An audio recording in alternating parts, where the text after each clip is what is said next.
I was really scared to ask questions at the time, and I wanted to try and make an open community through my channel where people could feel safe to ask these questions and not feel stupid. Off Gassing, a Scuba podcast with host Nick Hogel.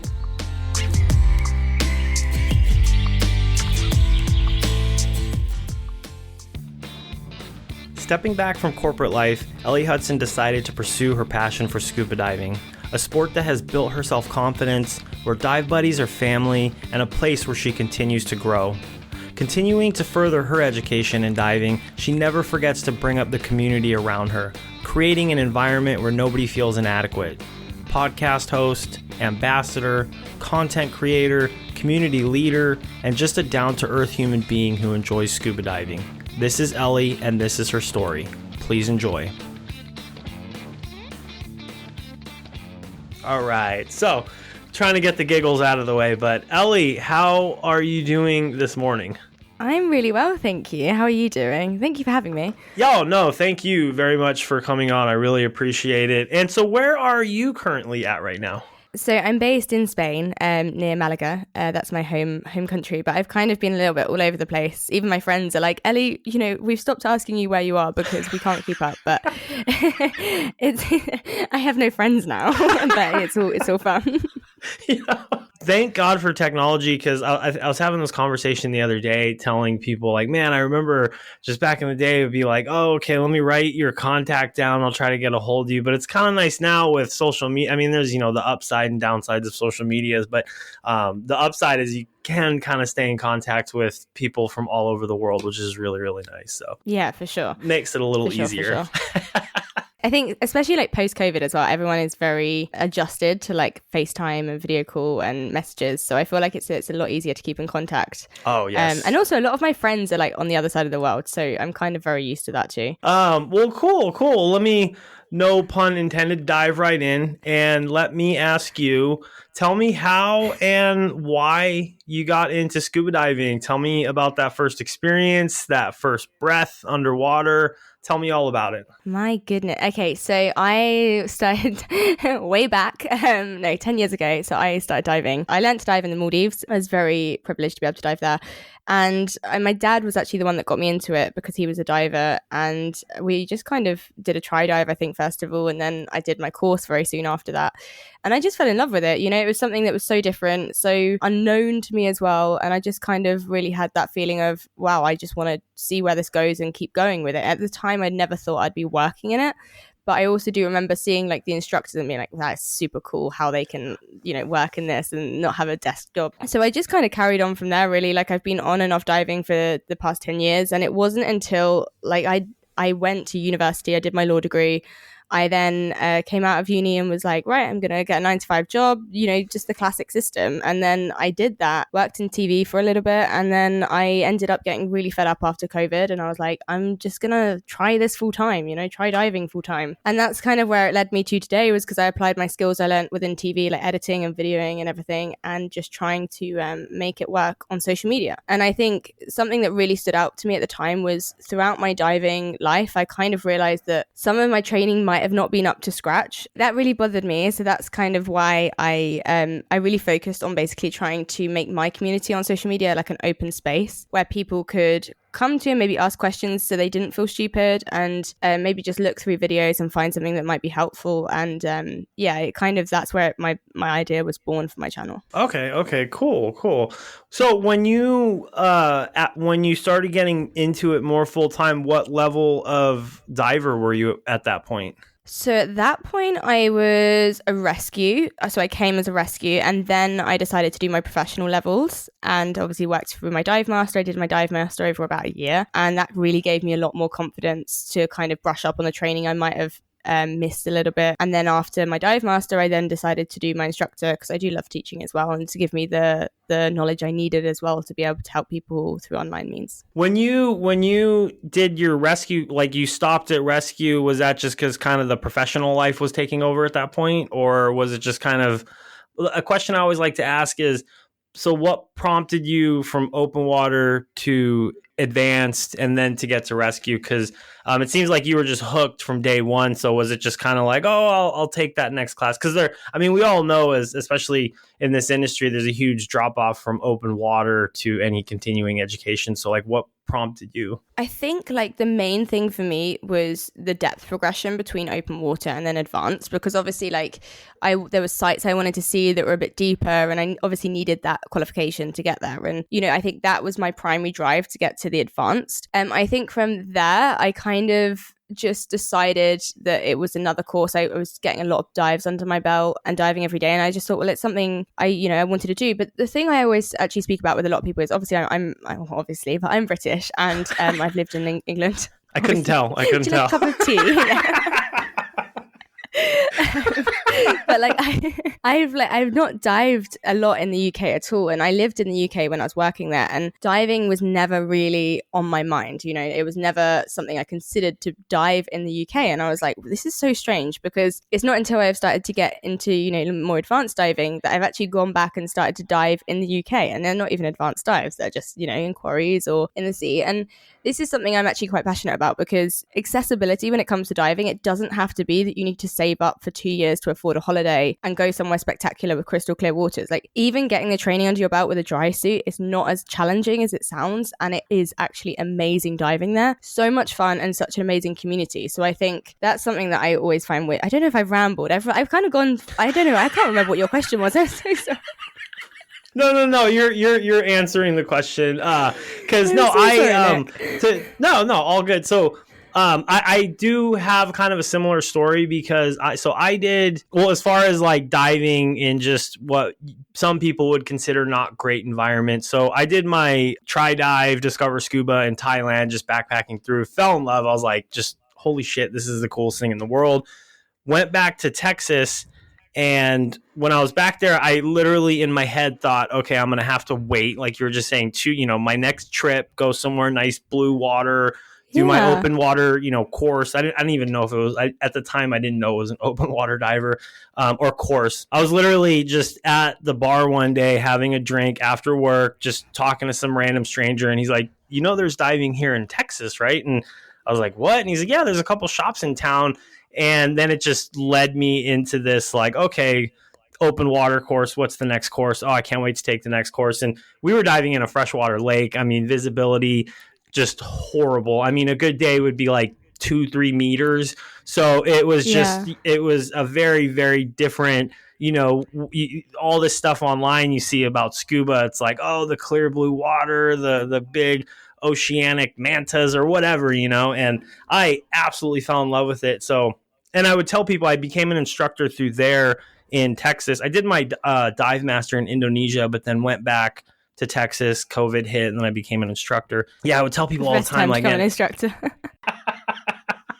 No lie. I think I was I was on the path to become an instructor, and then COVID hit, everything shut down, and I did everything. And they were literally like, oh, well, they're not doing any IEs at the moment, so you just have to wait. And I'm not 100% positive, but I swear I was like one of the first couple classes post-COVID that they started going again. So I was like pumped. I was like, let's do this. Yeah. So no. But yeah, it was a really, really wonderful experience. And, I just kind of followed the I don't want to say the PADI chart, the PADI program, like, oh, what's the next class? Okay, let's become an instructor. And I didn't realize how much I would enjoy it that much. And it is a lot of fun just showing people that new world under the water, and that was one thing I'd always tell people is like, hey, if you could have fun in here in Lake Travis in Austin, Texas, you will have an amazing time anywhere you go.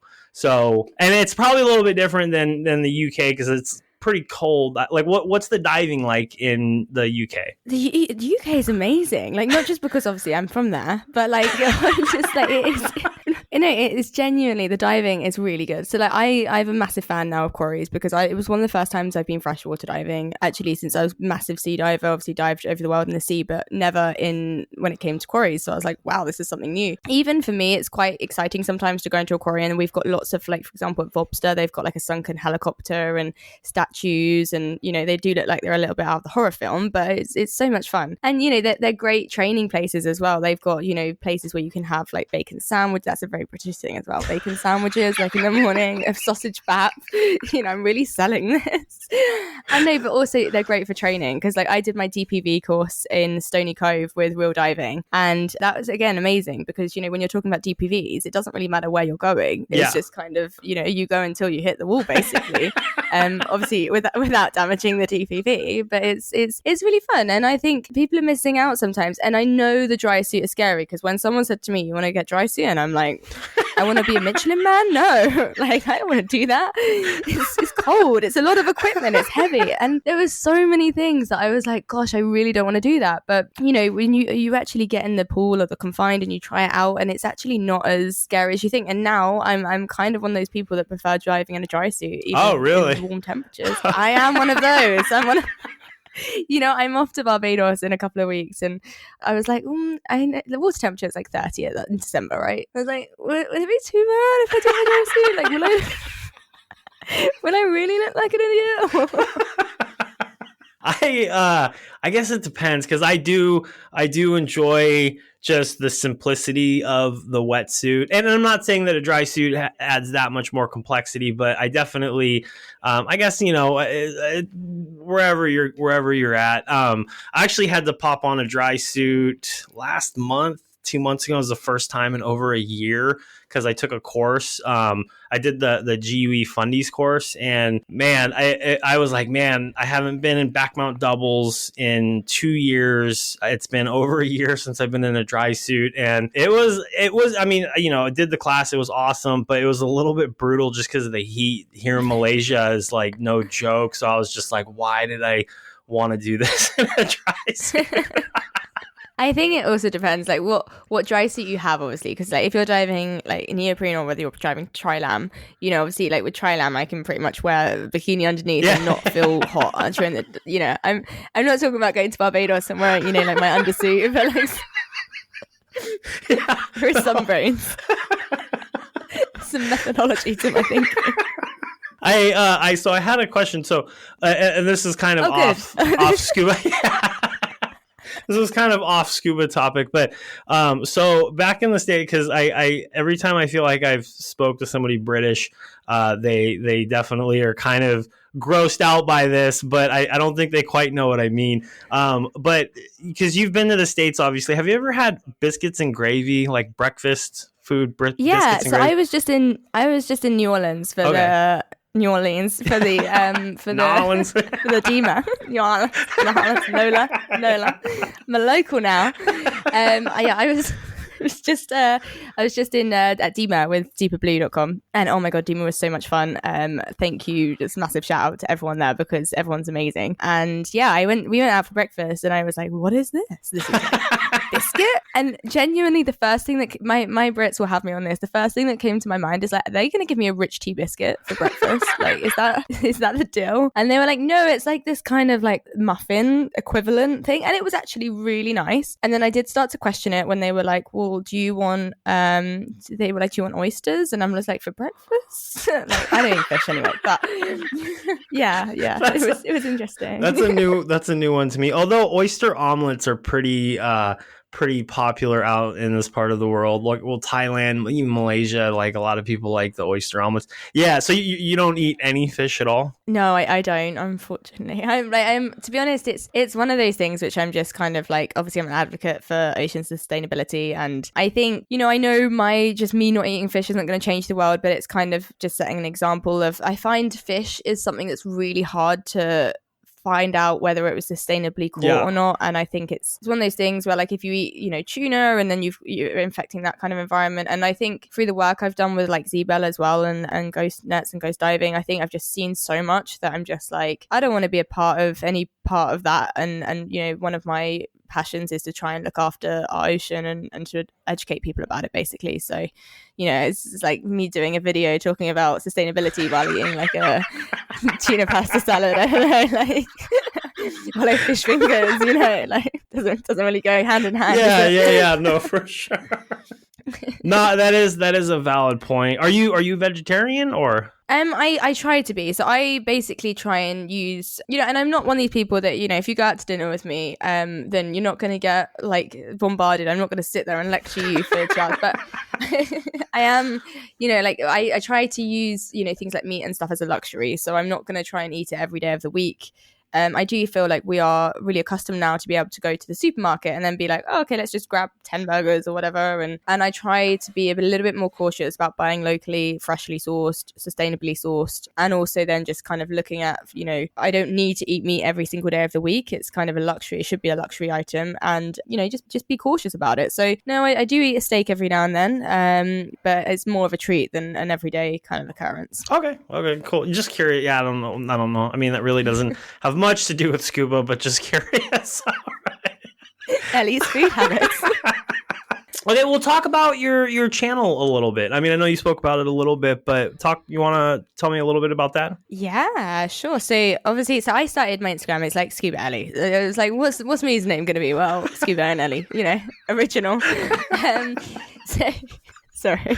So I started I started basically to help educate and try anything like that, and just do basic videos, like how to clean your equipment properly, or what moldable mouthpieces are. And like one of the ones I did, which I really didn't expect to kind of get as many views as it did, was like how to hold a tank properly. But these are all really basic things, and obviously it's from starting I've managed to have some amazing sponsors like Avatar Dry Suits, Real Diving, they're amazing as well, and also Dan Europe. And I think it's one of those things which has just grown and grown, and I think it's because it resonates with people. And some of my videos are like just about my life and speaking up about mental health as well in the diving industry, or whether it's about, educational videos on how you should do something, or possibly even just what I've been up to and what I've been diving with, and just trying to connect with people all over the world. And it's then from there, I also approached girls at Scuba and I said, hey, like, would you mind if we like started a podcast up? Because I've got experience in TV. And Sarah and Lauren were really great, and they were like, yeah, let's do this. Let's see how it works. And it was amazing. We've just finished season 1, and it got really good feedback. It was just kind of more of it wasn't an interview podcast. It was more of a chatty style podcast, and just talking about our week, like it would, I think, even for people to see kind of like 2 instructors talking together, and it would just like, when you finish a dive and you have a beer in your hand and you have that kind of like dive chat. And I always love that aspect of, instructors sitting down and just having a bit of a debrief, because none of us, I don't think, are perfect. None of us stop learning. And I think it's important to be honest about that. Obviously, like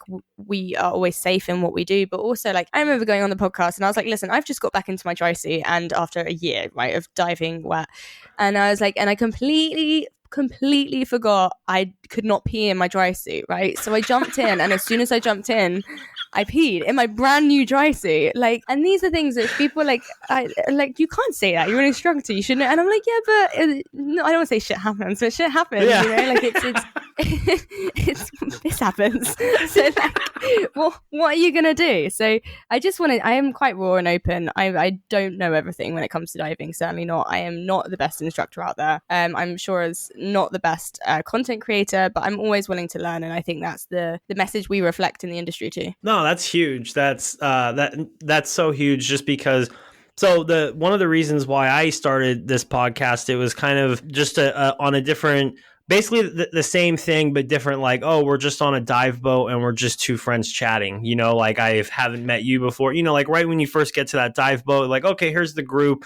Because one of my favorite things about when I first got into scuba is to just travel to, just some random unknown place. And then like, okay, I'm going to go diving. Now I'm on a boat with 6 other people, never met them before in my life. Now, I'm usually the talkative one on the boat. Some people love it. Some people hate it. So that's why I started a podcast. No, literally, I just loved getting to know people. And that was why I was like, oh, I'll do an interview podcast just so I can reach out. And it's been absolutely amazing. Like some of the people that I've spoken to, I mean, I'm sitting here speaking with you, just speaking speaking, some of the people that I've spoken to have just been absolutely cool. And because I'm very much the same way, even in my bio of the podcast, I'm like, I'm here to learn. I'm here to just, speak to the experts. And it's like, okay, you've been doing this for longer than I've been alive. Like, tell me some, little tidbits of information that'll make my life go easier. And it's been absolutely wonderful. And yes, especially because there is,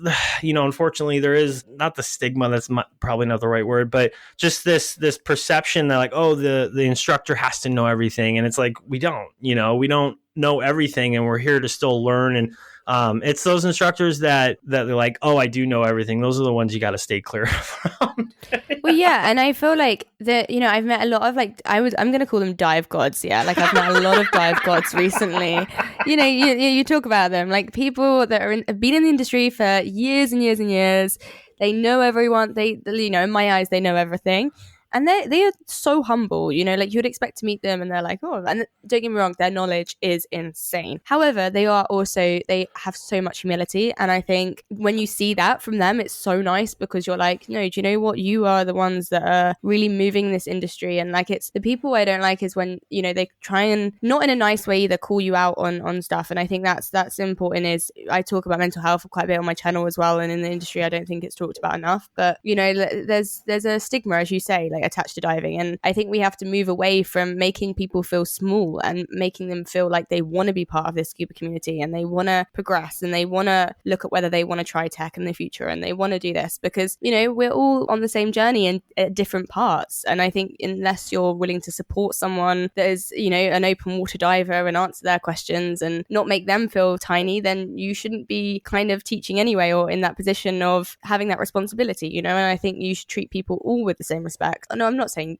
don't tell people their mistakes, of course, but there's ways and means in which you can do that. Preach. That was a very serious answer. That was a great answer. I absolutely agree. And honestly, some of the people that I've spoken to on this podcast, I mean, they would have every right to be that person, right? They've done it all. They've done the cool stuff, and they're Absolutely. Like, no, they're the most humble people. And I feel like that generally the louder ones are the more insecure ones. Maybe I feel like we're really getting into some deep rooted stuff.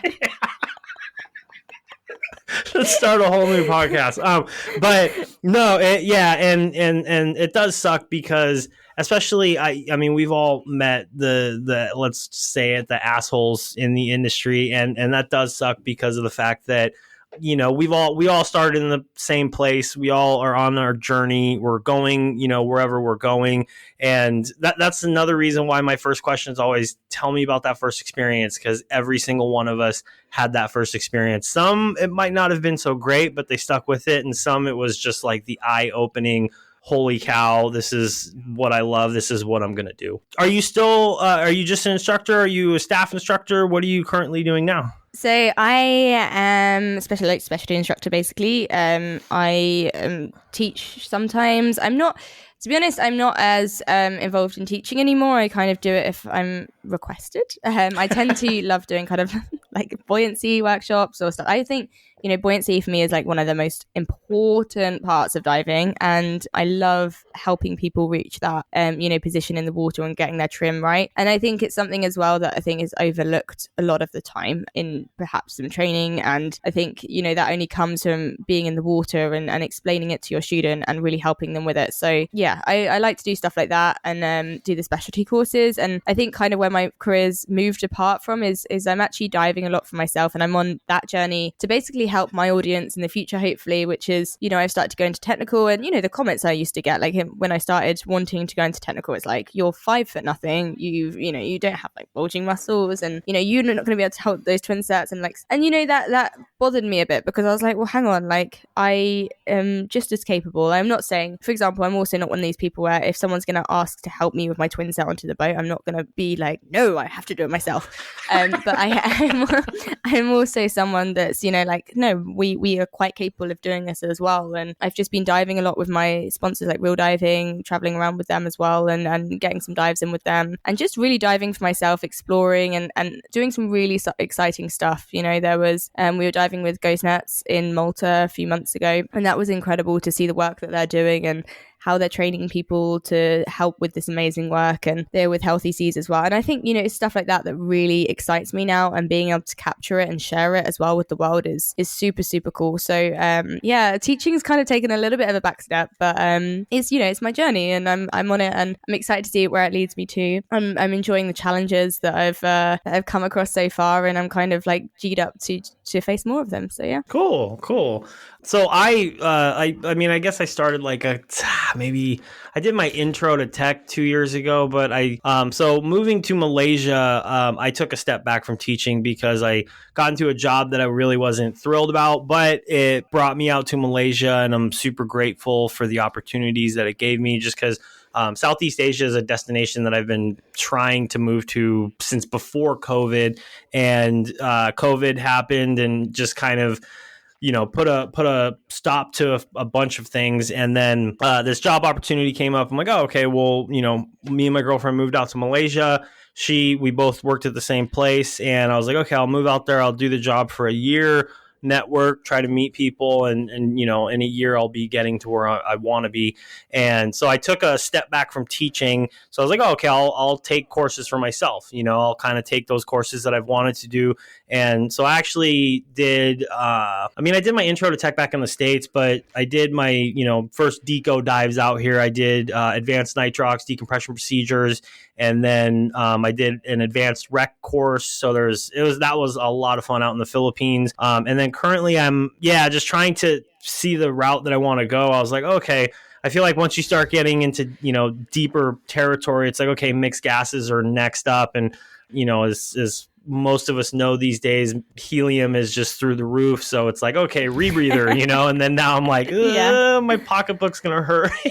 So. Yeah, I think rebreather is something that's like on my really want to do list, and as the same as you, Liz, you're like, oh, rebreather, that's gonna be expensive. So like help. But when you were out in Malta, so you were diving with JoJo, right? Yeah. You interviewed JoJo. I listened to the podcast. Oh man, one of my besties.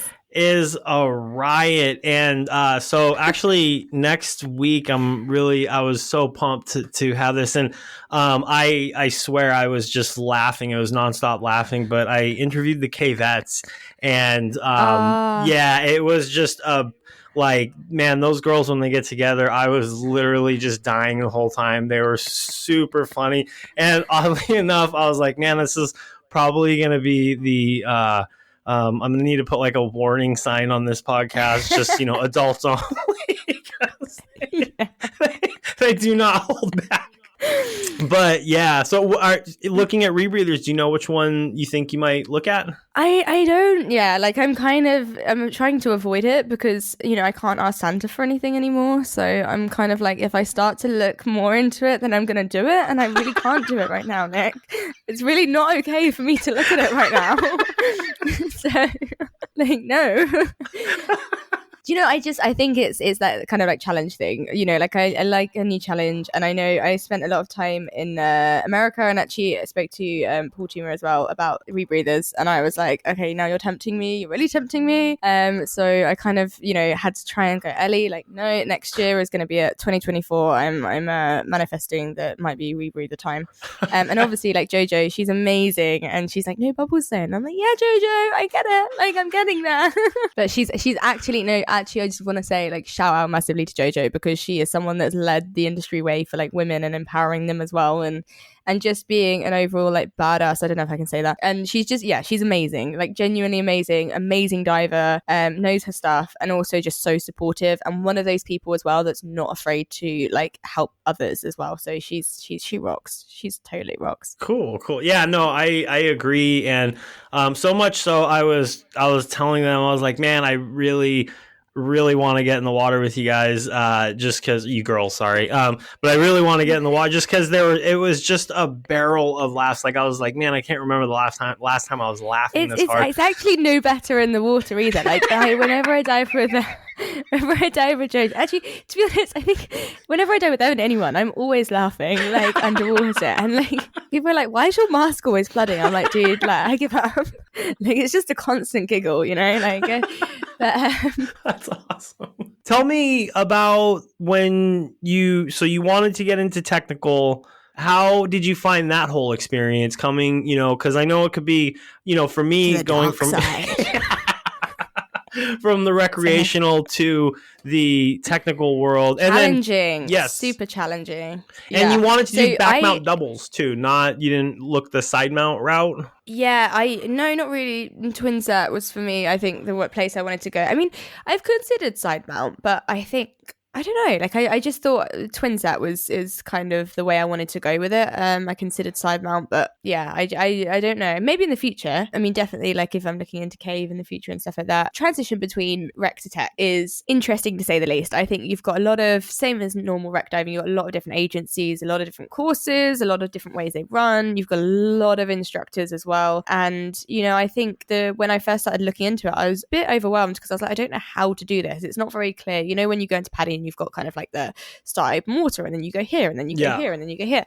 You don't really have that when it comes to tech because you choose your own route. You have it in certain elements when you're talking about like obviously depth progression and then like mixed gases and advanced and what, but I think you don't really have it as far as it's not a defined route. You don't have to do mixed gas. You could just do, like you said, you did an intro to tech. You could just stop at doing, kind of like tech 40, the equivalent, or tech 45, and then have that depth progression, but then also just have like a limit on your deco. But I also think, I don't think tech courses should be looked at as like you're going definitive into tech. I think there's almost like a stigma around technical diving, which is kind of like you're going into hard. I mean, what do you think of when you think of technical diving? You think, super deep, you think either caves, you think of like helmets, well, what do you think of? And I think the people I've spoken to, they're like, oh, like that's crazy. And I'm like, well, it actually advances you as a diver, I think, to a point where you are actually becoming super safe in the water, and something that I would say is good for people to have, because we all know training is a little bit rushed nowadays. And I think that doesn't come down to any particular agency. That comes down to the time we have and the time people want to do stuff in. Everyone's in a rush. They want to have it now. And I think the tech courses, what I love about them is they kind of go back to basics in a sense. They go back to like your finning techniques. They say like, let's get you properly back finning. Let's make sure you can helicopter kick correctly. Let's make sure you can reach all your valves. Like it's a safety thing. And I love that, because when I did my first tech course, I was like, wow, this is actually like really proving to me that I need to work on certain elements of my diving. And I spent days, like actual days, practicing like back finning and helicopter kicking.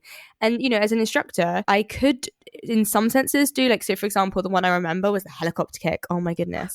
So I could do this gives me trauma. So like, I could do the one helicopter kick, which is like with one foot and you pivot, and that's the one where you basically go around your head. And then I was taught the other version, which is basically using both of your fins in the helicopter maneuver to turn over your stomach, which is obviously what they do sometimes when you're in a smaller place. So I was like, oh my goodness. And genuinely my mind and my feet broke apart. They separated. Like it was like an exorcism. Like they did not connect with each other. And I did not know what was happening. Eventually, though, I did get it. Eventually, my mind and body connected up again, and we're there. But yeah, this is what I'm saying. It's great. You learn a lot about yourself, Yeah, no, for sure. I did in the fundamentals course, and if you ever get a chance, I highly recommend anybody to take that course. It was absolutely amazing. I had a wonderful instructor, and it really actually, I had a lot of misconceptions going in to the course about just GUE in general, and not so much the tech world, because like you said, there's a lot of different ways that you can go, a lot of different agencies. But I mean, everyone kind of at some point in time will hear about GUE, and it's like they kind of have this perception about them as an industry or whatnot, or an agency, I should say. And I went into the course, and it was basically the same thing. They're like, okay, no, where it's literally what it is. It's fundamentals. We're going to get back to the basics, and we're just going to learn the fundamentals. And the thing that got me, it was either day one or day two, because I never ever used this kick, was the modified flutter, and my shins and my legs were just dying, dude. I remember at the end of the day, like, because they're just drilling it into you, like, okay, you're going to do this kick. Okay, now we're doing this kick. Okay, now we're doing this kick. And at the end of the day, she's like, okay, we're going to do some back kicks. Like, kind of like what you're saying, like, in my mind, I knew what I needed to do, but it just couldn't get down to my feet because my feet, they just weren't cooperating. I'm like, oh my God, what is happening to me? And, but yeah, it was such a fun course. And that's literally what it is. It's just fundamentals and teaching you that, getting back to the basics so that you can move up and progress through, these more technical environments overhead. I think that you hit it on the head there, especially with like Dewey. I think I've dived with a lot of Dewey divers now, and I think they have incredible fundamental, and you hit it on the head. It's the fundamental course which takes you back to the basics to like practice this. And I wouldn't just say, when I was choosing a tech instructor, I made sure that, so like when I emailed a few of them, and I wanted to find out kind of like what their response is. And it was actually Arik. I don't know if you've interviewed him yet, but he's really good Poland diving photo. So he said to me, send it some emails to people and ask them how long the tech course is, how much it's going to cost. And there was one other thing, I can't remember what the other thing was, but like those two main things. And I did that, and it was interesting to see the responses, because he said if someone replies with an exact time frame that you can do it in and the exact cost it's going to cost you, then I wouldn't go with that instructor. Because and it is true, like when I emailed my tech instructor that I eventually went with, he was like, to be honest, I haven't seen you in the water, I don't know how long it's going to take. If you might need twice as long if you're not that familiar with like kind of the fundamentals, and you need a lot of help with your frog kicks or with your kicking or back kick, whatever.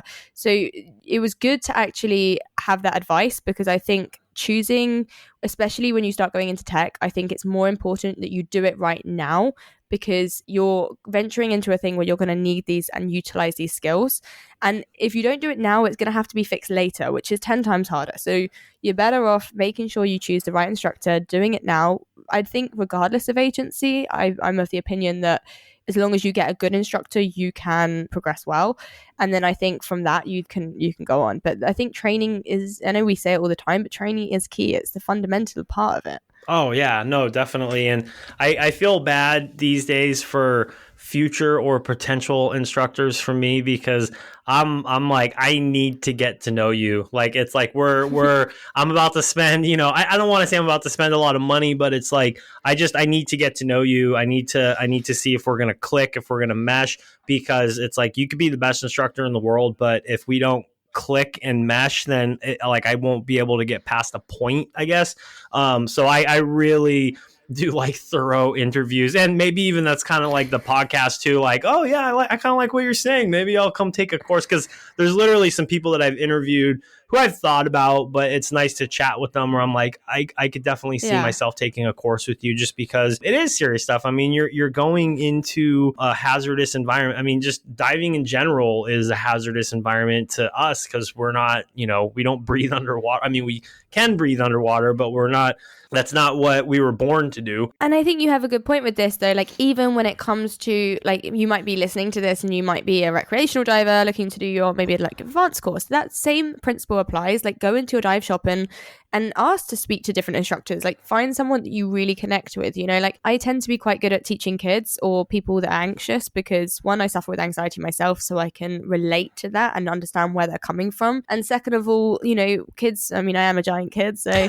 but I think that's you have to find people that you really connect with and you work well with, because you're going to learn a lot more when that happens. And I think we're way too easy in the diving industry sometimes to be like, okay, I want to do my open water course tomorrow and I'll do it with this person. And then they'll do that. And, you might have a selection, and more often than not, most dive centers will have a range of instructors that you can, maybe request and, get to know the staff, speak to a couple of them and see which ones you think you'll connect with more. Oh yeah, no, I won't take a course. And it does kind of suck too, because looking back on it now, it's just like you don't really know. And there's as a new diver, there's so much information, but you don't know how to navigate it. And you're just like, yeah, I'll take an open water course. And I feel like a lot of times it's not until years and many courses later till when you look back and you're like, man, was that an actual good course? For me, they were all good courses because I feel like no matter what, like even if I went and took a course with the worst instructor out there tomorrow, I would learn something. I would take something from that course. You know,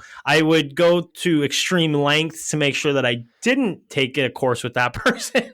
But, you know, you never know. Sometimes it just happens. And I found some really good instructors who my goal for next year. So I did some overhead. Well, I did overhead when I did the advanced rec, and I really, really enjoyed it. And my goal for next year actually is to start my cave journey. So I don't want to say like, oh, I'm going to go full cave, because I even told the instructor like, yeah, I'll just start with intro and then intro to cave, or is it cavern and then intro to cave, and then we'll just see where it goes, how long it takes. Because I did side mount training last year, it was like 2 years ago now, and I absolutely enjoyed it. And I was like, when I go into overhead, this is the shop I'm going to take it with. So really looking forward. It's unfortunately it's the other side of the world, but it'll be closer to home, so that'll be kind of nice.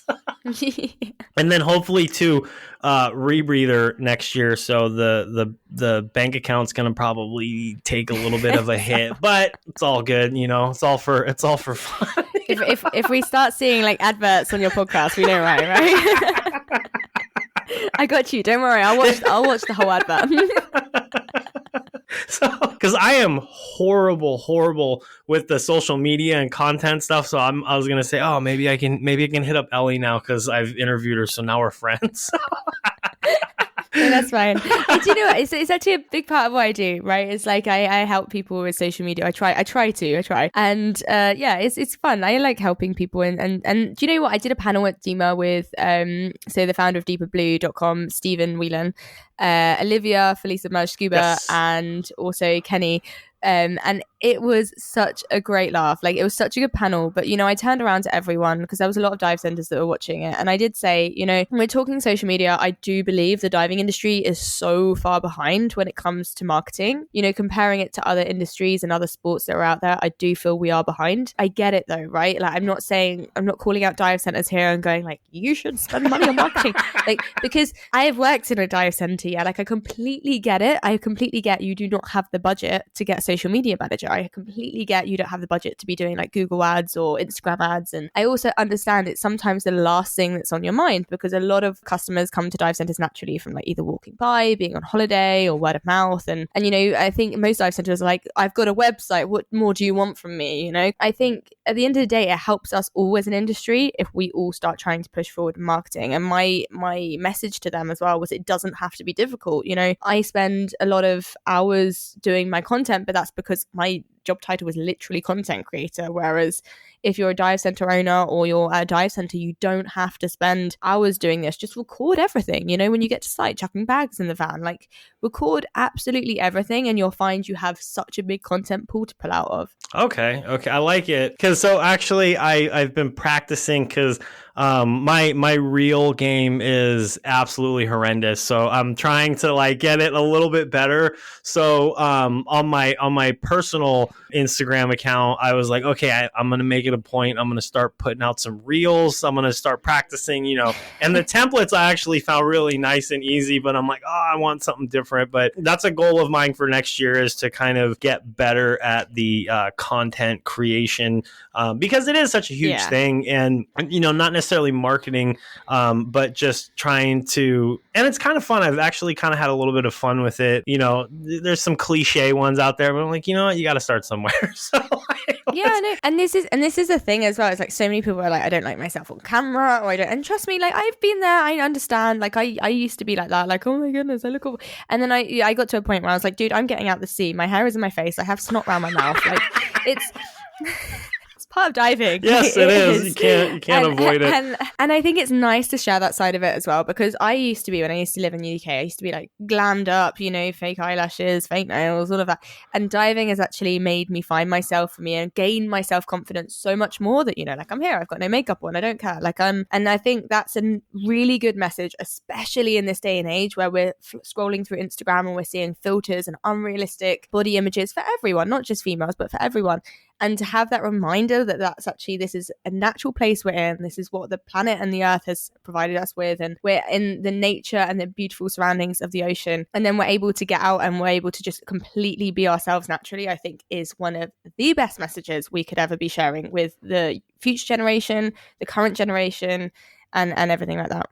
No, that's awesome. No, that's definitely true. Because, yeah, I remember after the open water course in, you know, the middle of summer in Texas, I'd always tell the students it's like a rite of passage. Like, okay, we're going to take your picture for your scuba diving card now. And just like, you know, girls and men, just after they've been in the sun for like 3-4 days, just burnt and hair looking all crazy. I'm like, it's a rite of passage, man. Like, you gotta go through this. Also, like, it stays with, they don't tell you it stays with you for life. Yeah. Like, so when I got, like, it's a life sentence, that photo. Like, as soon as it, because even when I got my instructor, right? So I obviously got my license when I was like 14.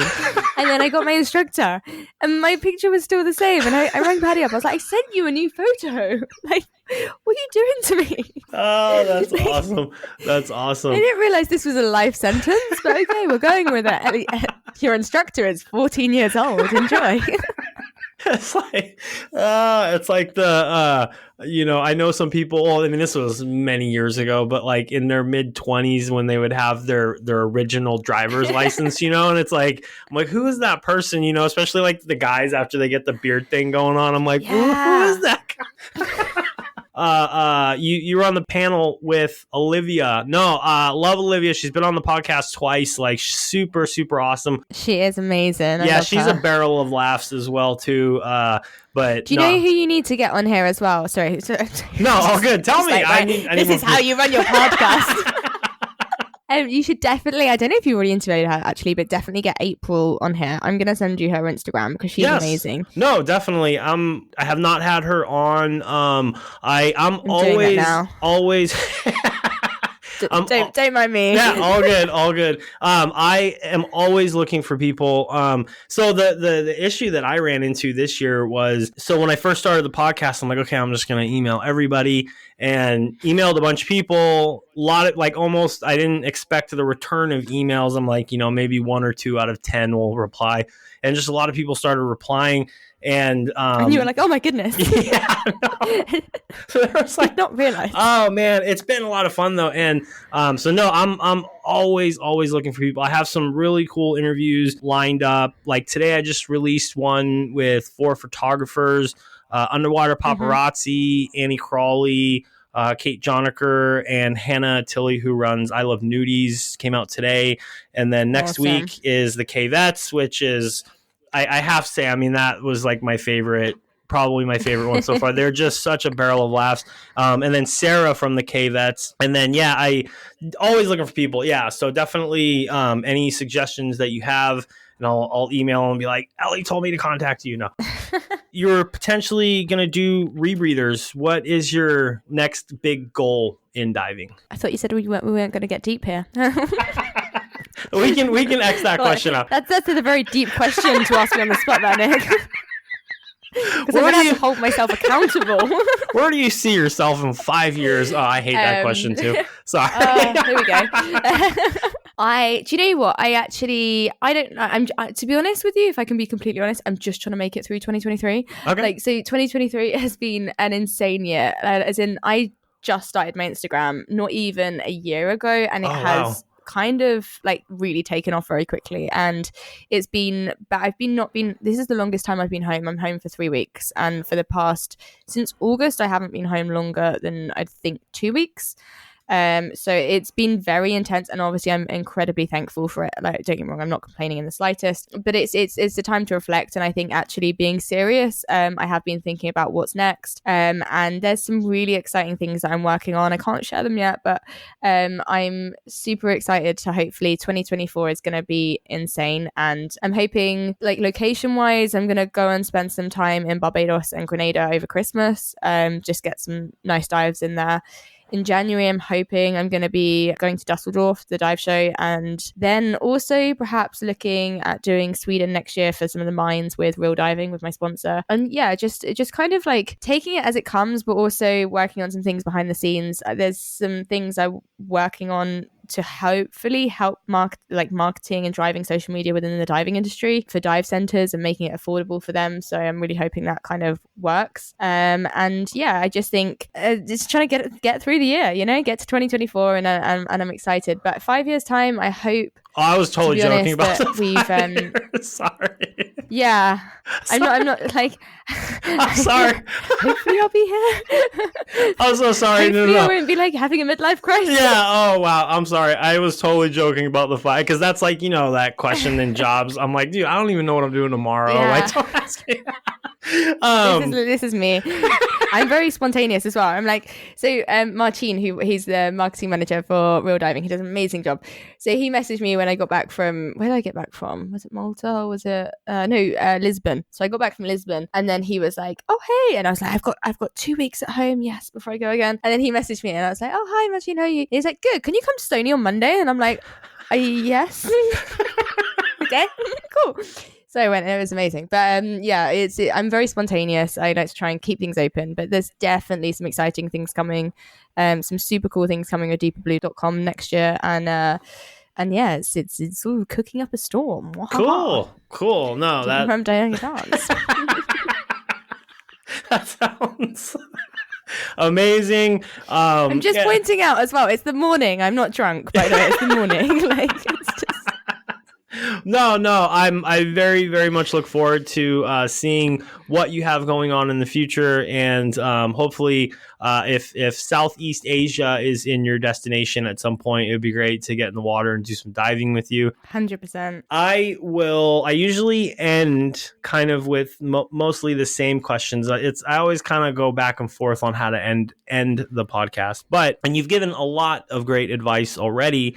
I always usually put it out there, like, what advice would you give to yourself fresh out of open water, or even put it as, what advice would you give to newer divers out there who might be struggling or, not sure what they want to do? Just any piece of advice that you want to, stay away from this piece of gear, or definitely buy that gear. No, but just any piece of advice that you'd like to give. I think the best part of advice I could give is find yourself a group of divers that feel like family, and try and really focus on finding yourself. Like, we call them buddies, but I often call my buddies like family, because they literally are my family. And I would say practice, be open to different dive experiences, explore where you live, explore different places, but don't feel like you have to have this unachievable holiday to be able to dive. And also find yourself a mentor, because I've got so many people I look up into the diving industry now, and you will know when you find someone that's like your mentor, and really take on advice from different people. You don't always have to think that advice is coming from a great place, and if it's not, then you just shake it off. But if you find yourself being given advice, take it all on board. And that's something I wish I did earlier, because you can really learn from other people in the industry. It doesn't matter whether they might have a lower qualification than you, whether they've been in the industry 40, 70 years, or whether they've been in the industry 2 years. Listen to everyone, be accepting, and really just kind of find your place in the industry, because there is absolutely a place for everyone here. Awesome.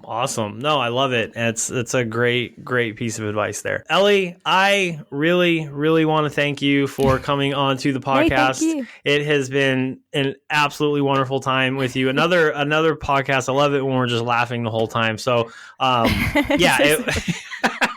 No, it's really good. It just, yeah, I love it. So thank you very, very much. I really appreciate it. No, thank you so much, Nick.